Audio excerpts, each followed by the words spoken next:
নয়াদিল্লির রায়সিনা হিলের সাউথ ব্লকের কোনো এক গোপন সুরক্ষিত এবং শীতাতপ নিয়ন্ত্রিত ওয়ার রুমে হয়তো ছড়ানো আছে দক্ষিণ এশিয়ার একটি বিশাল মানচিত্র। সেই মানচিত্রের দিকে তাকালে প্রথম দেখায় যে কারো মনে হতে পারে প্রকৃতি বুঝিয়ে এক অদ্ভুত রসিকতা করেছে।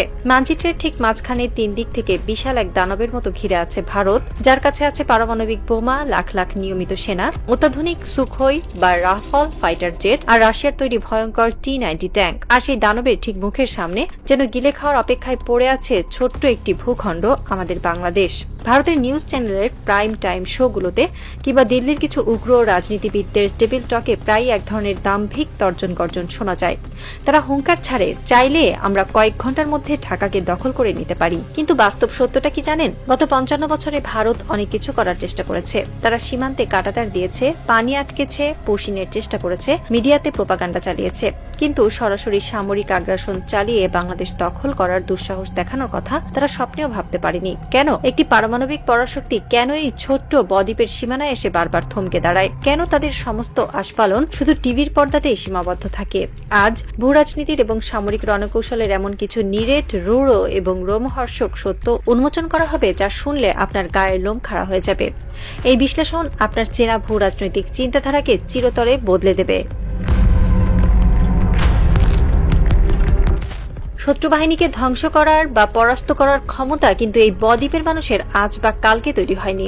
এই মাটির মানুষের ডিএনএতে খোদাই করা আছে পরাধীনতার বিরুদ্ধে তীব্র প্রতিরোধের এক অমর ব্যাকরণ। ইতিহাসের পাতা উল্টালে দেখা যায় এই বাংলা জয় করতে এসে দিল্লির সুলতান থেকে শুরু করে প্রতাপশালী মুঘল সম্রাট সবার অবস্থাই হয়েছিল চরম শোচনীয়। বিখ্যাত ইতিহাসবিদ জিয়াউদ্দিন বারানি এই বাংলাকে একটি বিশেষ এবং ভয়ঙ্কর উপাধি দিয়েছিলেন, আর তা হল বুলগাপুর বা বিদ্রোহের নগরী। এর মানে কি? এর মানে হলো এই অঞ্চলের মানুষকে জোর করে বা অস্ত্রের ভয় দেখিয়ে কখনো দাস বানিয়ে রাখা যায় না। এখানকার মানুষ প্রাণ দিতেও জানে, আবার শত্রুর প্রাণ নিতেও জানে, কিন্তু কারো কাছে মাথা নোয়াতে জানে না।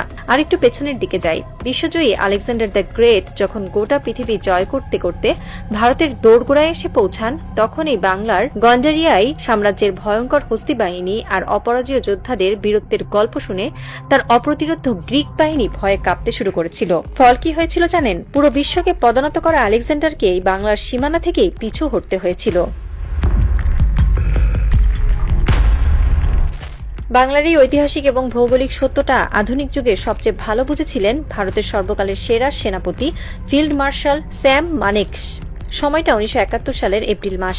ভারতের তৎকালীন প্রধানমন্ত্রী ইন্দিরা গান্ধী জেনারেল মানেকশকে ডেকে নির্দেশ দেন, যাও এখনই পূর্ব পাকিস্তানে আক্রমণ করো। কিন্তু দিল্লির সেই পরাক্রমশীল প্রধানমন্ত্রীকে সেদিন সোজাসুজি এবং মুখের উপর না বলে দিয়েছিলেন জেনারেল মানেকশ। তিনি অত্যন্ত পরিষ্কার ভাষায় বলেছিলেন, ম্যাডাম, এখন যদি বাংলায় সেনা পাঠাই তবে তা হবে ভারতের ইতিহাসের সবচেয়ে বড় আত্মঘাতী সিদ্ধান্ত। বাংলার প্রকৃতি আর বর্ষাকাল আমাদের পুরো বাহিনীকে জ্যান্ত কবর দিয়ে দেবে। ভারতের একজন সেনাপ্রধান কেন নিজের প্রধানমন্ত্রীকে এমন চরম সত্য বলতে বাধ্য হয়েছিলেন? কারণ তিনি জানতেন বাংলাদেশের ভৌগোলিক মানচিত্র আসলে একটি প্রাকৃতিক দুর্গ। ভারতের সাবেক মেজর জেনারেল টি.কে. পালিত তার বিখ্যাত বই লাইটেনিং ক্যাম্পেইনে বাংলাদেশের একটি দারুণ এবং নিখুঁত সংজ্ঞা দিয়েছেন। তিনি বলেছেন, বাংলাদেশ হল ডিফারেন্টাস প্যারাডাইস বা রক্ষাকারীদের স্বর্গরাজ্য। এর সোজা অর্থ হল এদেশের মাটি ও প্রকৃতি এমনভাবে তৈরি যা ঘরের মানুষকে দেয় সুরক্ষার এক নিশ্চিত ঢাল আর বাইরের শত্রুকে এনে দেয় নিশ্চিত মৃত্যু।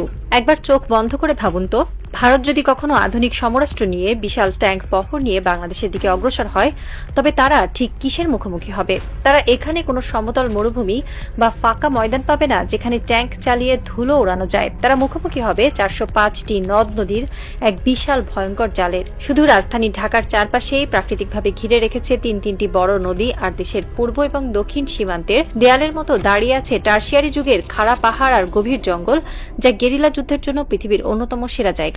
শত্রুপক্ষ যখন ভারী সাজোয়া যান আর ট্যাঙ্ক নিয়ে দেশে ঢোকার চেষ্টা করবে, ঠিক তখনই শুরু হবে প্রকৃতির আসল খেলা। বাংলাদেশের নিচু জমি, নরম কাদামাটি আর বিস্তীর্ণ হাওর, এই অঞ্চল যেকোনো সময় আধুনিক ট্যাঙ্কের জন্য একটি বিশাল ডেথ ট্র্যাপ বা মৃত্যুকূপে পরিণত হবে। ট্যাঙ্কের চাকা আটকে যাবে কাদায়, ভারী অস্ত্রগুলো হয়ে পড়বে পুরোপুরিভাবে অকেজো। প্রতিটি নদী, প্রতিটি খাল, প্রতিটি কালভার্ট পার হতে গিয়ে শত্রুবাহিনীকে শত শত লাশের পাহাড় গুঁততে হবে।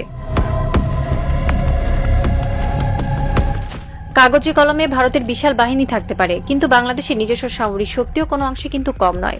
বর্তমান প্রেক্ষাপটে বাংলাদেশ সেনাবাহিনী এবং বর্ডার গার্ড বাংলাদেশ মিলিয়ে প্রায় 16টি পদাতিক ডিভিশনের সমান এক সুপ্রশিক্ষিত ও আধুনিক বাহিনী মাতৃভূমির প্রতিরক্ষায় সার্বক্ষণিক পাহারায় নিয়োজিত। কিন্তু এখানেই তো থ্রিলারের আসল টুইস্ট। এটি কি শুধু ফ্রন্ট লাইন বা সম্মুখ ভাগের ডিফেন্স? বাংলাদেশের আসল শক্তি এবং ভারতের সবচেয়ে বড় ভয়ের জায়গাটি লুকিয়ে আছে আমাদের রিজার্ভ ফোর্স বা সংরক্ষিত বাহিনীর কাছে। এই মুহূর্তে দেশে রয়েছে প্রায় 61 লক্ষ প্রশিক্ষিত আনসার ও ভিডিপি সদস্য, যারা প্রত্যেকেই অস্ত্র চালানোয় দক্ষ এবং যুদ্ধের মৌলিক কৌশলে বেশ পারদর্শী। যুদ্ধের দামামা বাজলে 61 লাখের এই বিশাল ছায়াবাহিনী দেশের প্রতিটি ইঞ্চি মাটিতে, প্রতিটি কোনায় কোনায় ছড়িয়ে পড়বে। আর এই বাইরে রয়েছে এই দেশের 18 কোটি সাধারণ মানুষ। ইতিহাস সাক্ষী, এই দেশের মানুষ নিজেদের মধ্যে যতই কাদা ছোড়াছুড়ি বা রাজনৈতিক কোন্দল করুক না কেন, যখনই এই দেশের সার্বভৌমত্বের ওপর কোনো আঘাত আসে, তখন তারা সব বিভেদ ভুলে এক হয়ে যায়। 18 কোটির এই জনবহুল দেশে, যেখানে প্রতিটি নাগরিক দেশপ্রেমে উদ্ধুত্ত, সেখানে কোনো বিদেশি শক্তি যদি একবার ঢুকেও পড়ে, তবে তার প্রতি পদক্ষেপে সাধারণ মানুষের প্রতিরোধের মুখে পড়তে হবে। গাছের আড়াল থেকে, ঘরের কোণা থেকে, নদীর ওপার থেকে ধেয়ে আসবে ভুলে তার গগনবিদারী প্রতিরোধ। এত মানুষকে বন্দী করে রাখার মতো জেলখানা বা তাদের কণ্ঠ রোধ করার মতো সামরিক শক্তি পৃথিবীর কোনো পরাশক্তির কাছে নেই। এখন আসি ভারতের নিজেদের ভেতরের সবচেয়ে বড় দুর্বল জায়গায়, যা নিয়ে সাউথ ব্লকের কর্তারা সারাক্ষণ আতঙ্কে ভোগেন। ভারত যদি কখনো তাদের সামরিক ফোকাস বাংলাদেশের দিকে ঘোরায়, তবে তাদের নিজেদের ঘর মুহূর্তের মধ্যেই দাও দাও করে জ্বলে উঠবে। ভারতের উত্তর পূর্বাঞ্চলে অবস্থিত 7 সিস্টার্স খ্যাত রাজ্যগুলো মণিপুর, আসাম, মেঘালয়, মিজোরাম, নাগাল্যান্ড বহু বছর ধরেই স্বাধিকার ও বিচ্ছিন্নতাবাদী আন্দোলনে চরমভাবে উত্তপ্ত। সম্প্রতি আমরা মণিপুরে যে ভয়াবহ গৃহযুদ্ধের রূপ দেখেছি, তা কেবল একটি ছোট ট্রেলার ছিল। ভারতের সেনাবাহিনী যদি বাংলাদেশ সীমান্তে ব্যস্ত হয়ে পড়ে, তবে সেই শূন্যতার সুযোগে 7 সিস্টার্সের বিদ্রোহী গোষ্ঠীগুলো একযোগে স্বাধীনতা ঘোষণা করে বসবে। তখন ভারতের নিজেদের অখণ্ডতা টিকিয়ে রাখাই আক্ষরিক অর্থে অসম্ভব হয়ে পড়বে। ভারতের ঘরে আগুন লাগার চাইতেও বড় যে কৌশলগত মাথা ব্যথা ভারতের নীতি নির্ধারকদের রাতে ঘুমাতে দেয় না, তার নাম হল শিলিগুড়ি করিডোর, যাকে সামরিক পরিভাষায় বলা হয় চিকেন স্নেক বা মুরগির গলা। মানচিত্রের দিকে ভালো করে তাকান। মাত্র 22 কিলোমিটার চওড়া এই অত্যন্ত সরু পথটি হল একমাত্র রাস্তা যা ভারতের মূল ভূখণ্ডের সাথে তাদের উত্তর পূর্বাঞ্চলীয় 7টি রাজ্যকে যুক্ত করে রেখেছে। সামরিক বিশ্লেষকরা এক বাক্যে স্বীকার করেন, যে কোনো যুদ্ধের পরিস্থিতিতে এই শিলিগুড়ি করিডোরে যদি সামান্যতম একটা আঘাত করা যায় বা এটি যদি অবরোধ করা যায়, তবে ভারতের মানচিত্র আক্ষরিক অর্থেই 2 টুকরো হয়ে যাবে। 7 সিস্টার্স চিরতরে ভারতের নিয়ন্ত্রণ থেকে বিচ্ছিন্ন হয়ে যাবে। আর এই করিডোরটি একদম বাংলাদেশের মাথার উপরেই আমাদের সীমানার গা ঘেঁষেই অবস্থিত। ভারত বাংলাদেশে পা বাড়ানোর আগেই তাদের নিজেদের হাত পা কেটে আলাদা হয়ে যাওয়ার এই ভয়টা দিল্লিকে সবসময় ব্যাক ফুটে রাখে। আন্তর্জাতিক ভূ রাজনীতিতে কোনো দেশই তো একা নয়। ভারত যখনই বাংলাদেশের সাথে কোনো সংঘাতে জড়ানোর পাগলামি করবে, তখন এশিয়ার 2 পরাশক্তি চীন এবং পাকিস্তান ওত পেতে বসে থাকবে এই সোনালী সুযোগের জন্য। ভারত তার পূর্ব সীমান্তে ব্যস্ত হওয়া মাত্রই পাকিস্তান তাদের পশ্চিম সীমান্তে নতুন করে ফ্রন্ট খুলে দেবে। কাশ্মীর দখলে চূড়ান্ত এবং মরণপণ লড়াই শুরু করবে। ঠিক একই সময়ে চীন লাদাখ, ডোকলাম বা অরুণাচল সীমান্তে তাদের বিশাল অত্যাধুনিক সামরিক বাহিনী নিয়ে আগ্রাসন বহুগুণ বাড়িয়ে দেবে। ফলাফল কি হবে? ভারতকে তখন একসাথে 3টি ভিন্ন ফ্রন্টে বা 3 ফ্রন্ট ওয়ারে লিপ্ত হতে হবে। সামরিক ইতিহাসের একটি চিরন্তন সত্য হল, পৃথিবীর কোনো পরাশক্তির পক্ষেই একসাথে 3টি ভিন্ন সীমান্তে যুদ্ধ টিকিয়ে রাখা সম্ভব নয়। স্বয়ং হিটলার বা নেপোলিয়ন বোনাপার্টদের মতো বিশ্বজয়ী দিগ্বিজয়ীরা মাত্র 2 ফ্রন্টে যুদ্ধ করতে গিয়েই ইতিহাসের আস্থা পুড়ে ধ্বংস হয়ে গিয়েছিলেন। সেখানে ভারতের মতো একটি দেশ 3টি ফ্রন্টে যুদ্ধ করবে, এটি হবে ভারতের আত্মহত্যার সবচেয়ে নিখুঁত ব্লুপ্রিন্ট। সামরিক বিপর্যয়ের সঙ্গে যুক্ত হবে এক ভয়ঙ্কর অর্থনৈতিক সুনামি। আমরা দেখেছি ইউক্রেনে আগ্রাসন চালানোর পর পশ্চিমা বিশ্ব রাশিয়ার উপর কিভাবে হাজার হাজার কঠোর অর্থনৈতিক নিষেধাজ্ঞা চাপিয়ে দিয়েছিল। ভারত যদি কোনো যৌক্তিক উস্কানি ছাড়া একটি স্বাধীন ও সার্বভৌম বাংলাদেশের উপর সামরিক আগ্রাসন চালায়, তবে আন্তর্জাতিক সম্প্রদায়, বিশেষ করে মার্কিন যুক্তরাষ্ট্র এবং ইউরোপীয় ইউনিয়ন চুপ করে বসে থাকবে না। তারা ভারতের উপর কঠোর বাণিজ্যিক ও অর্থনৈতিক অবরোধ আরোপ করবে। ভারত বর্তমানে যে উদীয়মান অর্থনৈতিক পরাশক্তি হওয়ার বা বিশ্বমঞ্চে নিজেদের প্রতিষ্ঠিত করার রঙিন স্বপ্ন দেখছে, যুদ্ধের বিশাল ব্যয় আর বৈশ্বিক নিষেধাজ্ঞার জাতাকলে পড়ে সেই স্বপ্ন চিরতরে মাটির সঙ্গে মিশে যাবে। তাদের অর্থনীতি মুখ থুবড়ে পড়বে। ডলারের অভাবে দেশজুড়ে হাহাকার আর চরম অভ্যন্তরীণ বিশৃঙ্খলা দেখা দেবে।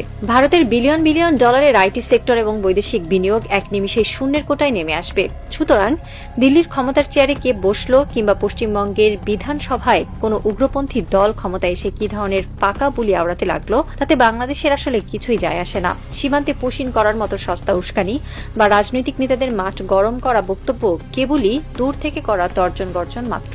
ভেতর থেকে ভূ রাজনীতির হিসাবটা কিন্তু একদমই পরিষ্কার। বাংলাদেশ আজ একটি অত্যন্ত সুসংগঠিত, স্বাধীন এবং আত্মমর্যাদাশীল রাষ্ট্র। এখানকার দুর্ভেদ্য ভূ প্রকৃতি, কোটি কোটি মানুষের অদম্য দেশপ্রেম, ভারতের নিজেদের শিলিগুড়ি করিডোরের দুর্বলতা আর আন্তর্জাতিক ভূ রাজনীতির জটিল সমীকরণ সবকিছু মিলিয়ে দাবার বোর্ডের হিসাব কিন্তু একটাই, রাত গভীর হচ্ছে। দিল্লির সাউথ ব্লকের সেই ওয়ার রুমে হয়তো এখনো মানচিত্রের দিকে তাকিয়ে আছেন জেনারেলরা। তারা খুব ভালো করেই জানেন, ভারত যদি কখনো নিজের সামরিক শক্তির দম্ভ দেখিয়ে এই স্বাধীন বাংলাদেশ দখলের দুঃস্বপ্নও দেখে, তবে সেটা তাদের জন্য এক অনন্ত মৃত্যু উপত্যকায় পরিণত হবে। আর সেই যুদ্ধের আগুনে পুড়ে অখণ্ড ভারতের মানচিত্র চিরতরে খণ্ড বিখণ্ড হয়ে যাওয়ার প্রবল সম্ভাবনা রয়েছে। একটি রাজনৈতিক এবং সামরিক থ্রিলার আজ তার সবচেয়ে চূড়ান্ত ফিনিশিং লাইনে দাঁড়িয়ে আছে। উগ্রবাদীদের ফ্যান্টাসি হয়তো তাদের সাময়িক রাজনৈতিক ফায়দা দেবে, কিন্তু যেদিন তারা এই ফ্যান্টাসিকে বাস্তবের রূপ দেওয়ার জন্য বাংলাদেশের সীমানায় পা রাখবে, সেদিন তারা বুঝতে পারবে এই মাটির নিচে লুকিয়ে আছে এমন এক ঘুমন্ত আগ্নেয়গিরি, যার লাভার স্রোতে ভেসে যাবে তাদের সাম্রাজ্যবাদের সমস্ত অহংকার। সাসপেন্স এখন তুঙ্গে। লাল সবুজের পাহারাদাররা আজ সজাগ, আর তাদের নীরব অহংকারের সামনে পরাশক্তির দম্ভ কেবলই এক কাগজে বাঘ। খেলা তো কেবল শুরু।